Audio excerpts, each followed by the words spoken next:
Alright lads, buckle up, we've got another takeover twist at Manchester United. Yep, just when we thought the ownership saga couldn't get any messier, new reports have emerged about a secret UAE consortium that's supposedly interested in buying the club. Now, before we get carried away, let's rewind a bit.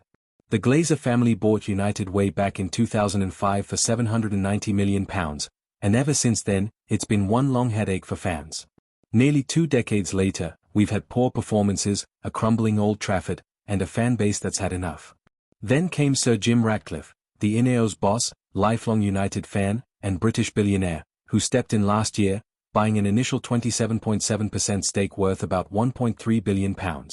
Since then, he's upped that to nearly 29% and taken full control of football operations.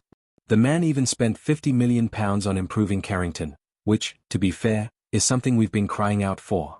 But here's where it gets interesting. Earlier this month, talk started spreading that investors from the UAE were looking to buy the club outright. And now, iNews claims there's a consortium actively trying to gather backing from several wealthy Middle Eastern figures, and even some former United players.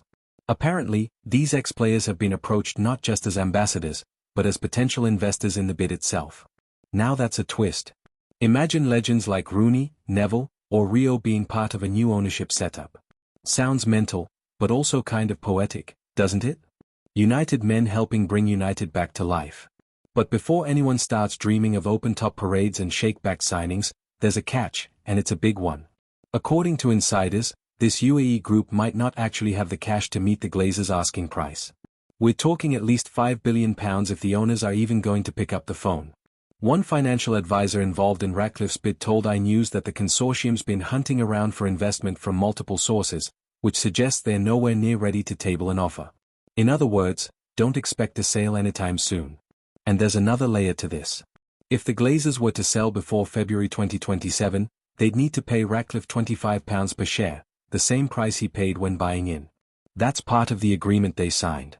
So, financially, it makes zero sense for them to sell now. So what's really going on here? Maybe it's genuine interest. Maybe it's just noise.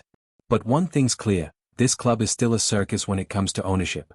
Fans want stability, ambition, and a proper plan, not constant speculation and boardroom drama. Still, a UAE-backed bid with ex-players involved? That's the kind of rumor that gets people talking. So, what do you reckon, lads? Would you take new owners from the Middle East if it meant the Glazers finally left? Or do you think Sir Jim's the right man to rebuild United the proper way? Drop your thoughts in the comments.